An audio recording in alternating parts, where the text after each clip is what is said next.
transforming people's paradigm, ya, atau mengubah paradigma masyarakat.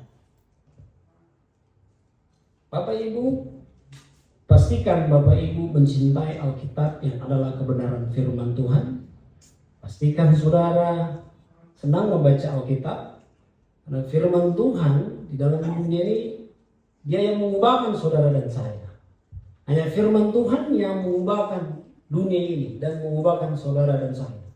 Karena tanpa firman Tuhan kita tidak bisa apa-apa. Semuanya karena ada firman Tuhan. Alkitab berkata hidup kita bukan saja dari roti, tetapi dari setiap firman Tuhan yang keluar dari mulut Allah. Artinya kita perlu firman Tuhan di dalam dunia ini. Di luar sana orang yang tidak percaya mereka begitu semangat mau belajar Alkitab, ya. Karena saya sering ada di dunia apologet Bapak Ibu, dan saya melihat mereka begitu semangatnya mereka mempelajari Alkitab. Dan mereka mencari kesalahan-kesalahan yang sebenarnya tidak ada yang salah Bapak Ibu. Dan kemudian mereka mulai mengabarkan, Alkitab ini palsu, Alkitab ini palsu. Bulan kemarin saya pernah menyampaikan bahwa kalau Alkitab ini palsu Bapak Ibu, ditulis oleh 40 orang yang berbeda. Alkitab sudah dicetak lebih dari 7,5 miliar di seluruh dunia.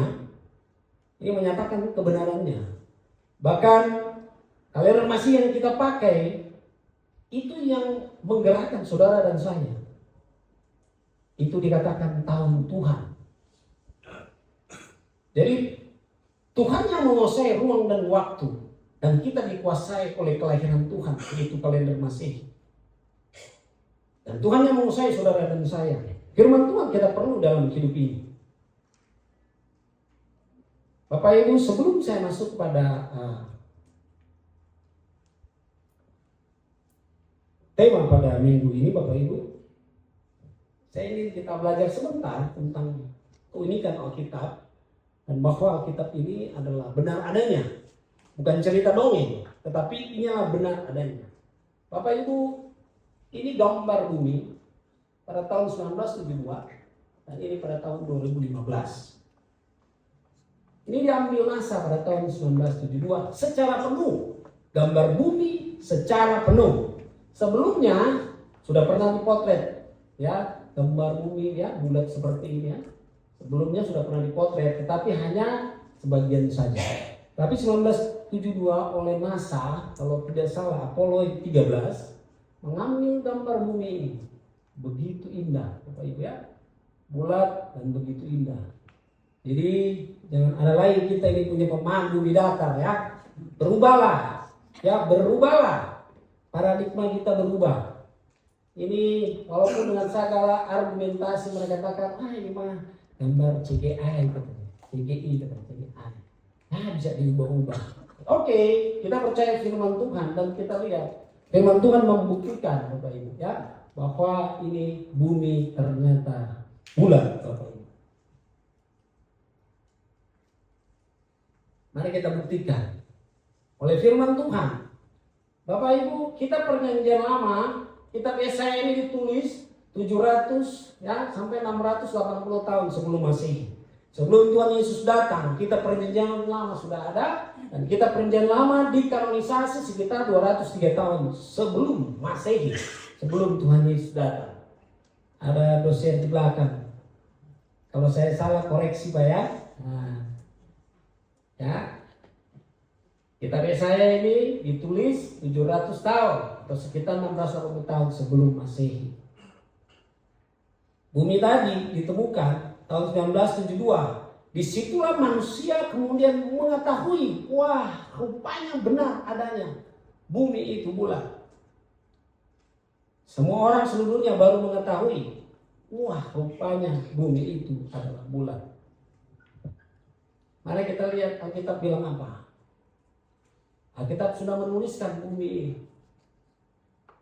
Yesaya 40 ayat 22. Dia yang bertakhta di atas bulatan bumi. Jadi Alkitab sudah menyatakan bahwa bumi ini bulat. Jadi membuktikan Alkitab saudara dan saya sungguh-sungguh benar adanya. Yang penduduknya seperti belalang, dia yang membentangkan langit seperti kain dan memasangnya seperti kemah kediaman. Dari hal ini kita bisa sadari bahwa Alkitab saudara dan saya bahwa betul adanya Bapak Ibu, ya. Sungguh-sungguh saudara harus percaya dan saudara harus baca firman Tuhan di dalam hidup ini. Kalau saudara nggak baca firman Tuhan, saudara mau disertai oleh apa? Saudara gimana mau dituntun di dalam hidup ini? Dikatakan hidup ini, zaman ini semakin jahat. Kalau saudara nggak baca firman Tuhan, saudara gampang diselewengkan. Saudara gampang sekali disesatkan. Oleh karena itu kita perlu firman Tuhan di dalam kehidupan ini. Amin.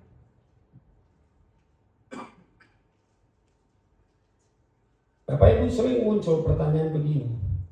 Bagaimana katanya? Kok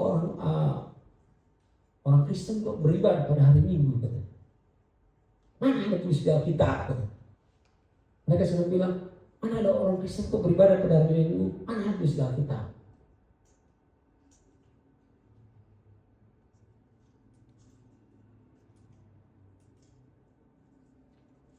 Bapak Ibu di dalam Keluaran 12 ayat 16, ya, kita buktikan ya. Dikatakan begini,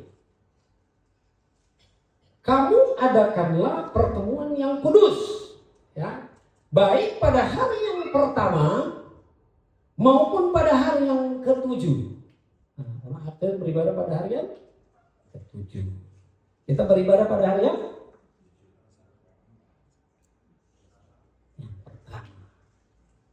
Gak ada yang salah dong, benar berarti kita beribadah pada hari Minggu. Di dalam Keluaran pasal 12 ini perikopnya adalah tentang hari raya Paskah. Kita merayakan hari raya Paskah pada hari Minggu, Bapak Ibu. Jadi nggak ada yang salah, Bapak Ibu. Jadi kalau muncul pertanyaan-pertanyaan seperti ini, harusnya kalau Bapak Ibu belajar Alkitab, belajar firman Tuhan, saudara bisa menjawab, ya, bagi orang-orang di luar sana supaya mereka tidak selewengkan Alkitab, Bapak Ibu, ya. Di dalam Keluaran 12 ayat 16 dikatakan begini, kamu adakanlah pertemuan yang kudus baik pada hari pertama maupun pada hari yang ketujuh. Pada hari-hari itu tidak boleh dilakukan pekerjaan apapun. Hanya apa yang perlu dimakan setiap orang, itu sajalah yang boleh kamu sediakan. Ada yang bertanya begini ke saya waktu itu, ya. Kita berbincang-bincang dengan seseorang dia tanya, Pak, memang Alkitab masih relevan nggak dengan zaman sekarang ini? Pertanyaan begitu. Saya jawab, relevan. Kalau saya mau pakai standar iman, saya mau katakan bahwa firman Allah itu kekal sampai selama-lamanya. Itu kalau iman. Karena Alkitab itu kan isinya bukan saja tapi Alkitab itu kan berbicara tentang ada moral, ya kan, ada hukum-hukum, ada aturan. Memang hukum seremonial tidak berlaku saat ini. Hukum seremonial yang ada dalam Perjanjian Lama tidak berlaku. Contoh, kita datang membawa korban bakaran, potong sembelih kambing, domba yang terbaik, kan nggak ada kan sekarang. Itu hukum seremonial, itu sudah tidak ada lagi. Tetapi moralnya, hukum moral, hukum etika itu kan berlaku. Ya kan, berlaku sampai saat ini, dan itu ada di Alkitab. Jadi masih relevan. Karena Alkitab dia firman Allah, dia kekal sampai selama-lamanya, Bapak Ibu, ya. Dia kekal sampai selama-lamanya.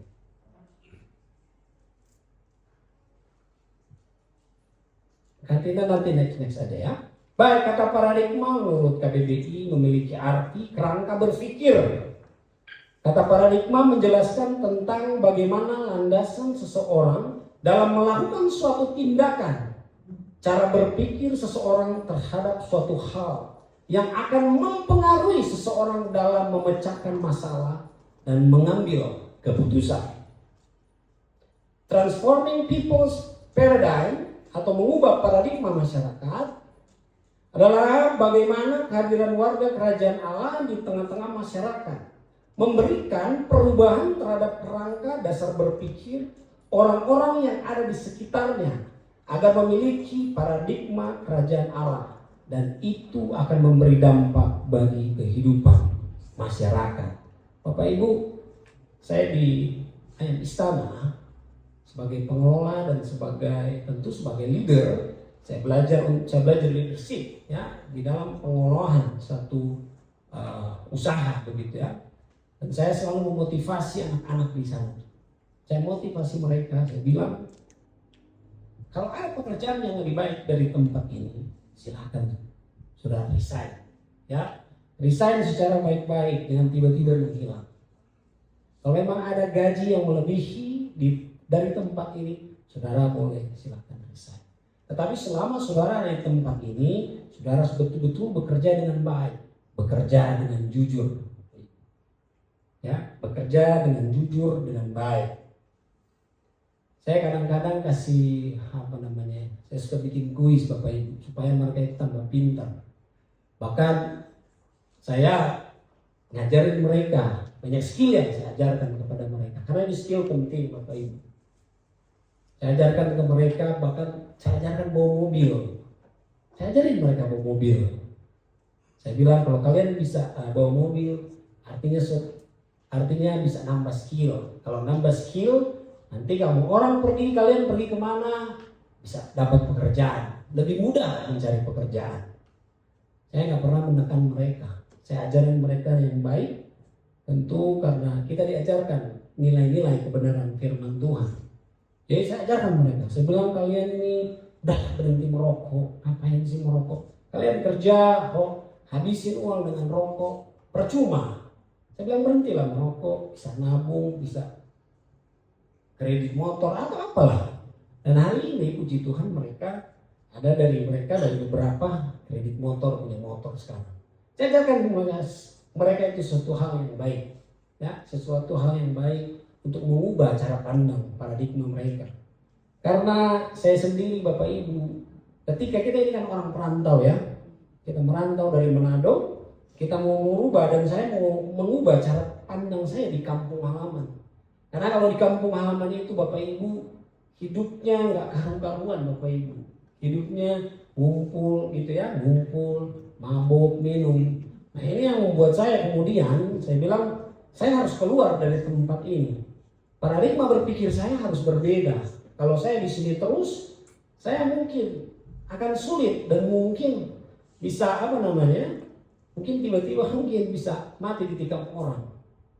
Karena Bapak Ibu tahu adik saya Karsi Walangetan, dia dilarikan ke sini Bapak Ibu karena yang pertama ada 2 kasus pertama pemukulan polisi, dan belum beres sudah terlibat kasus penganiayaan yang mengakibatkan kematian.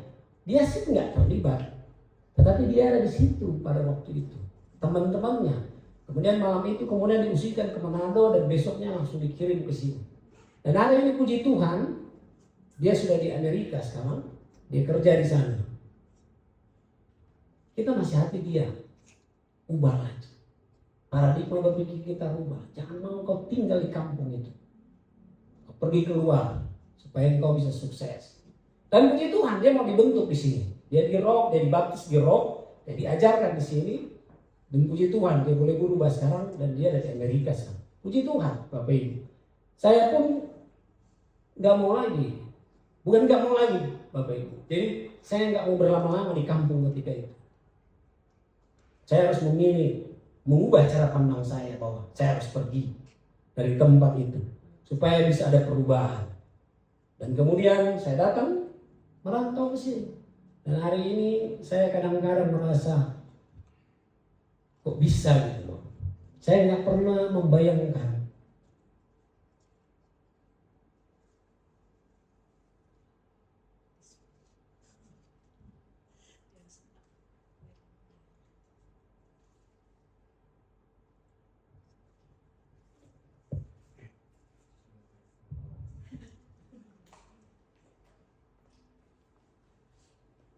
Baik, terima kasih.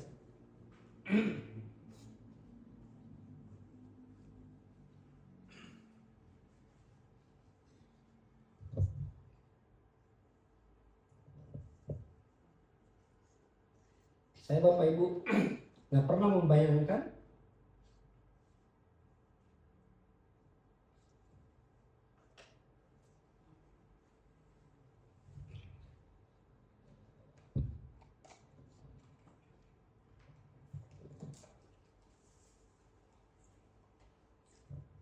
saya nggak pernah membayangkan boleh berdiri di sini menyampaikan firman Tuhan. Nggak pernah sama sekali.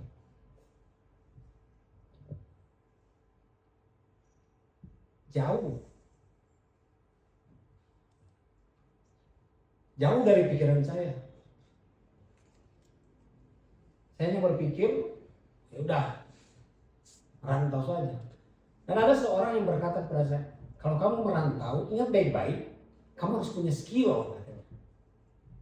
Kalau merantau harus punya skill. Kalau kamu nggak punya skill, kamu di tanah Jawa, di Jakarta, susah hidupnya. Oleh karena itu Bapak Ibu, saya mau belajar apapun saya belajar.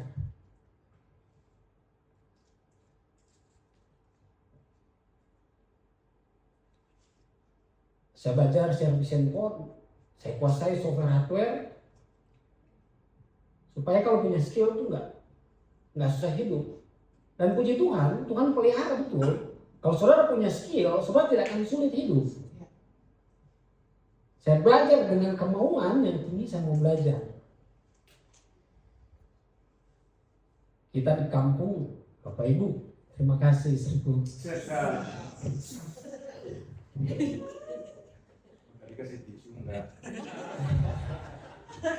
Kita di kampung Bapak Ibu, kalau kita dengan cara pandang yang lama, akan sulit kita. Oleh karena itu saya mau merantau, dan saya harus punya skill, dan kemudian saya belajar. Saya belajar service handphone, saya kuasai software hardware, karena skill itu penting ya, skill penting. Soft skill pun sangat penting Bapak Ibu. Soft skill itu penting. Soft skill itu bagi saya berbicara tentang tentang mentalitas dan karakter Bapak Ibu. Mentalitas ini adalah daya juang yang tinggi. Daya juang di mana kita tidak mudah menyerah. Karakter itu bicara tentang attitude saudara dan saya. Punya kejujuran di dalam bekerja. Kalau kita nggak jujur, kita nggak mudah dipercaya orang. Dan kita nggak bisa dipakai orang. Tapi kalau kita memiliki soft skill ini Bapak Ibu, saudara dan saya nggak sulit hidup. Apalagi orang perantau. Ya beda ya, kalau orang di sini kayak orang kita di kampung, kalau hanya makan sih nggak susah Bapak Ibu, gampang saja. Tetapi kalau orang perantau itu berpikir beda lagi. Saya harus begini. Oleh karena itu saya mau bilang, soft skill itu juga sangat penting Bapak Ibu. Miliki karakter yang baik di dalam hidup ini, supaya saudara mudah dipercaya, gampang dipercaya orang, bisa dipercayakan sesuatu yang lebih besar.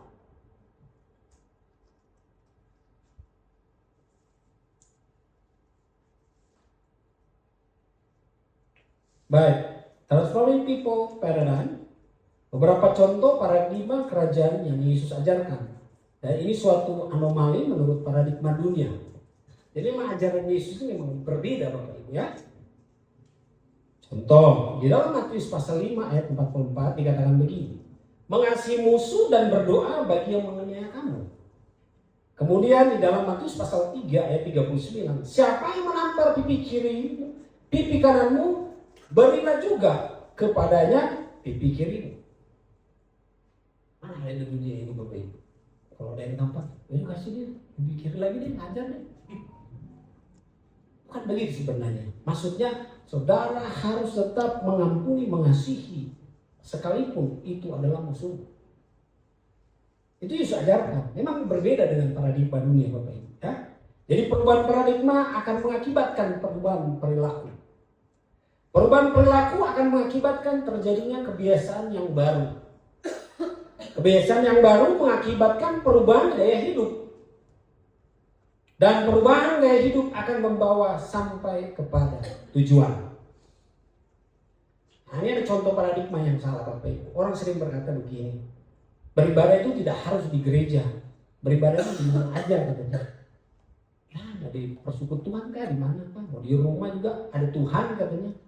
Iya sih, nggak salah, memang benar. Ada Tuhan di mana-mana Tuhan. Tuhan itu kan omnipresent, di mana juga ada.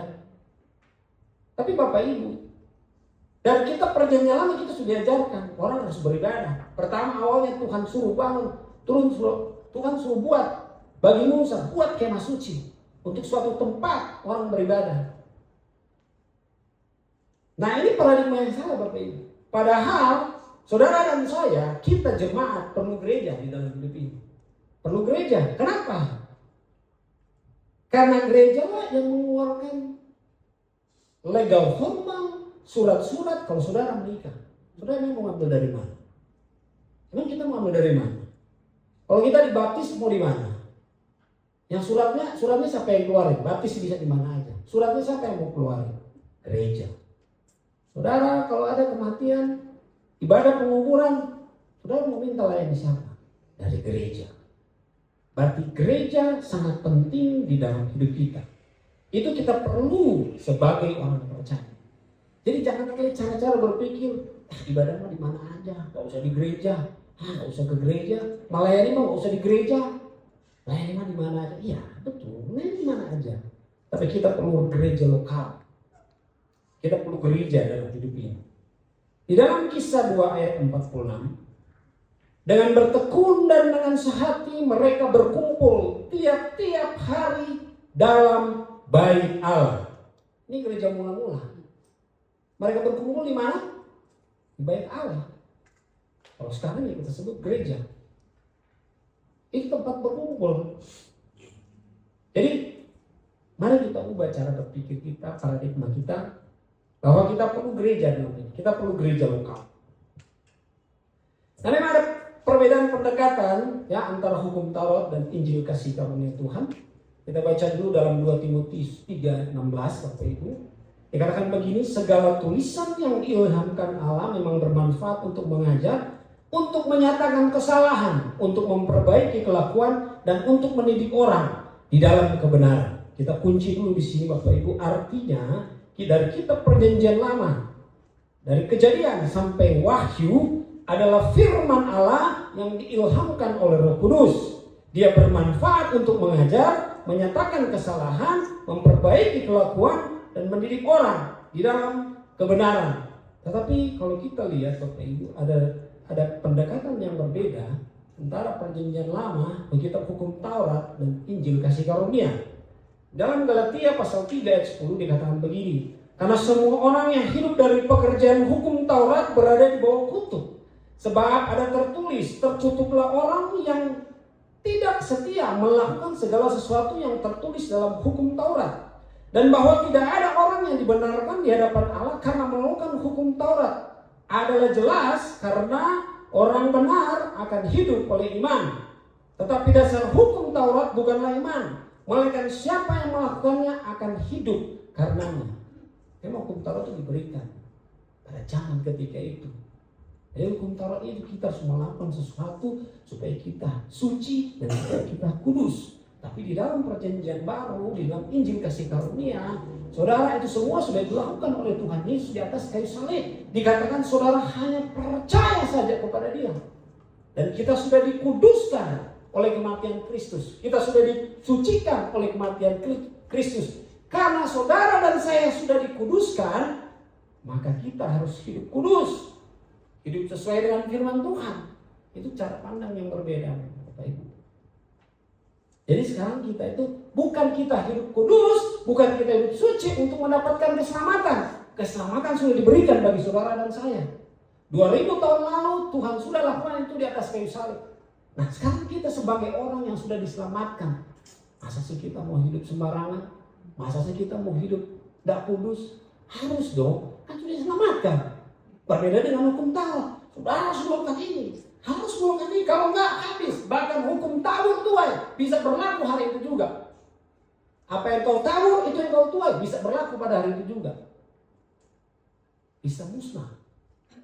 Tapi Injil kasih karunia oleh Tuhan Yesus Kristus bagi saudara dan saya, kita sudah diperdamaikan dengan Allah. Memang terjadi paradigma, Pak. Ini yang Yesus ajarkan. Ya, ini yang Yesus ajarkan. Paradigma yang baru. Yohanes 13 ayat 34. Aku memberikan perintah baru kepada kamu, yaitu supaya kamu saling mengasihi, sama seperti aku telah mengasihi kamu. Demikian pula kamu harus saling mengasihi. Ini perintah baru, cara berpikir baru, paradigma baru bagi saudara dan saya. Matius 5 ayat 43. Kamu telah mendengar firman, kasihlah sesamamu manusia dan bencilah musuhmu. Nah, ini paradigmanya di sini nih. Tuhan membuat ini berbeda, ya. Tuhan Yesus membuat ini berbeda. Tetapi aku berkata kepadamu, kasihilah musuhmu dan berdoalah bagi mereka yang menganiaya kamu. Berbeda Bapak Ibu. Karena dengan demikian kamu menjadi anak-anak Bapamu yang di sorga, yang menerbitkan matahari bagi orang yang jahat dan orang yang baik, dan menurunkan hujan bagi orang benar dan orang yang tidak benar. Artinya kita menjadi dampak, ya, menjadi dampak di luar sana. Menjadi dampak bagi keluarga kita, menjadi dampak bagi gereja kita. Menerbitkan matahari bagi orang yang jahat dan orang baik. Menurunkan hujan bagi orang benar dan orang yang tidak benar. Roma pasal 12 ayat 2. Dan janganlah kamu menjadi serupa dengan dunia ini, tetapi berubahlah oleh pembaruan budimu, sehingga kamu dapat membedakan manakah kehendak Allah, apa yang baik, yang berkenan kepada Allah, dan yang sempurna. Jadi perubahan mendasar yang terjadi dalam kehidupan seseorang adalah saat hidupnya diselaraskan dengan kebenaran firman yang diterima dan dilakukannya. Firman Tuhan yang terus direnungkan setiap waktu dapat membentuk pikiran, dapat membentuk sikap dan tindakan yang sesuai dengan kehendak Allah. Saat pikiran kita dikendalikan oleh firman Tuhan, maka pola pikir, pola rasa, pola tindak, pola komunikasi, cara kita berbicara dengan orang lain harus penuh kasih. Pola respon kita akan selalu sesuai dengan apa yang firman Tuhan katakan. Ini ada 5M, ini katakan aplikasi 5M dari Rob Jabar, ya. Firman ini sebenarnya disiapkan oleh Pastor Andri, saya yang mendapatkannya. Ya. Membaca, merenungkan, memperkatakan, mempraktikkan, dan membagikan. Ya, supaya di luar sana orang mengalami perubahan paradigma. Oh, rupanya orang Kristen seperti ini. Oh, Yesus itu rupanya seperti ini. Nah, itu bagian kita Bapak Ibu. Yang terakhir, Tina bisa pencet gambarnya. Waktu saya tinggal 5 menit. Baik. Jadi Bapak Ibu saya jelaskan. Ini adalah kemah suci, perintah Tuhan bagi Musa. Surutlah buat kemah suci, supaya ini sebagai tanda kehadiran Tuhan di tengah-tengah umat Israel. Ya, ini awan ini Bapak Ibu, ini tanda Tuhan turun di tempat ini. Inilah adalah awan kemuliaannya. Ini seorang imam Bapak Ibu, gak sembarangan, gak main-main. Dia harus pakai jubah yang khusus dibuat oleh suku Lewi ketika itu, ya. Jubah yang khusus, gak sembarangan. Jubah ini harus dipakai, gak bisa keluar bawa begini, di luar sini gak bisa. Ini orang yang berkumpul di sini bisa mati, karena dia ini masih ada apa namanya, ya. Kalau mungkin bahasa saya radiasi kemuliaan Allah itu masih nempel di sini Bapak Ibu, ya. Gak bisa dibawa-bawa keluar, dia harus digantung di sini, ada tempatnya Bapak Ibu, ya. Ini tempat korban persembahan, ya. Ini korban bakaran, ada korban keselamatan, ada korban penghapus dosa Bapak Ibu, ya. Nah, ini kemah suci Bapak Ibu, ya. Ini namanya kemah suci. Ini perintah Tuhan untuk dibuat kemah suci. Dan sebagai tanda kehadiran Tuhan di tempat ini ada awannya Bapak Ibu, ya. Ini kemah suci. Nah, ini kemudian oleh perintah Tuhan, kemudian Raja Daud mempersiapkan segala sesuatunya dengan baik. Tetapi karena Raja Daud ini tangannya penuh dengan darah, karena dalam hidupnya banyak berperang, dan Tuhan bilang, bukan engkau yang akan mendirikan baitku, tetapi anakmu lah Salomo yang akan mendirikan. Dan Salomo lah yang membuat. Kira-kira Bapak Ibu seperti ini ya. Kira-kira, saya hanya mau mengambil gambar dulu ya. Ini kira-kira, ini udah lebih baik daripada ini kan. Soalnya kalau ini Bapak Ibu, ini harus dipindah. Ya, kalau mereka jadi dalam perjalanan dari Mesir ke tanah perjanjian, ini kan memakan waktu 40 tahun di padang pasir. Ini jadi dipindah. Jadi jalan mungkin 100 kilo bikin lagi. Dan yang membuat ini orang khusus, bukan orang sembarangan, orang khusus. Ya, khusus mereka yang dikhususkan ya, suku Lewi. Ya, kemudian dibuatlah oleh Salomo kira-kira seperti ini. Ini kalau nggak salah ini bait Allah yang di Yerusalem. Ya. Nah, di dalamnya tuh ya, zaman Salomo tuh udah bagus, ya udah indah. Ini di dalam perjanjian lama Bapak Ibu. Ya, kemah suci, tempat kehadiran Allah. Di dalam perjanjian baru dikatakan bahwa saudara dan saya, tubuh saudara dan saya adalah bait Allah, bait kudusnya Allah di dalam perjanjian baru. Dikatakan di dalam 1 Korintus 6 ayat 19, atau tidak tahukah kamu bahwa tubuhmu adalah bait Roh Kudus yang diam di dalam kamu, Roh Kudus yang kamu peroleh dari Allah, dan bahwa kamu bukan milik kamu sendiri. Bapak Ibu, ini sebagai tanda kehadiran Tuhan ya. Ketika Tuhan mencium bau harum ya oleh korban bakaran, kemudian Tuhan mencium ada bau harum, bau wangian dari persembahan itu. Dalam perjanjian baru, tubuh saudara dan saya adalah baitnya Tuhan. Dan Tuhan mau dari hidup kita keluar bau wangian yang harum untuk menyenangkan Tuhan, untuk mempermuliakan Tuhan. Di hatilah saudara berdiam Roh Kudus Bapak Ibu. Dan tak jarang banyak orang percaya, mereka menyimpan sesuatu di dalam hati berlama-lama, berlarut-larut. Kebencian mereka simpan di situ.